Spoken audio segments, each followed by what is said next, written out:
তা জয় শ্রীরাম ভাই। দীপু চন্দ্র দাস শুধু এই কথাই বলেছিল যে সব ধর্ম সমান, সব ধর্ম সমান। এই কথাটা বলার জন্য বাংলাদেশের মুসলিমরা তাকে জীবন্ত অবস্থায় জ্বালিয়ে গাছে বেঁধে পুড়িয়ে মেরেছে।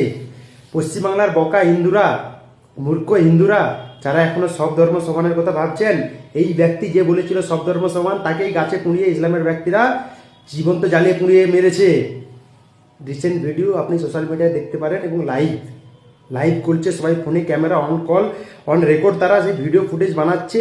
শুধু সেই ব্যক্তিটা, হিন্দু ব্যক্তিরা বলেছিল যে সব ধর্ম সমান। তা পশ্চিমবাংলা যে সকল হিন্দুরা এখন সব ধর্ম সমান বলে কমিউনিস্ট গিরি, সেকুলার গিরি, মেকুলার গিরি মারাচ্ছেন না, তো একটা সময় আপনাদের এই সেম পরিস্থিতি হবে। ঠিক আছে, সব হিন্দু ধর্মকে নিয়ে রাজনীতির লোকেরা যেভাবে নগরা খেলা খেলছেন না, আপনারও সনাতন ধর্মের মানুষ সেটা মাথায় রাখবেন, আপনাদেরও অবস্থা সেম হবে। যোগেন মন্ডল পাকিস্তানে যেভাবে যে তার যে হালত হয়েছিল, বাংলাদেশে আজকের দিনে যে হালত হচ্ছে, সব ধর্ম সমান বলার পরে তাকে জ্যান্ত জ্বালিয়ে পুড়িয়ে মারা হচ্ছে, যেটাকে নিকৃষ্ট মানে অমানবিক ঘটনা, ভাবলে গায়ের লোম খাড়া হয়ে যায়। জীবন্ত জ্বালিয়ে পুড়িয়ে মেরেছে একজন হিন্দু ব্যক্তিকে।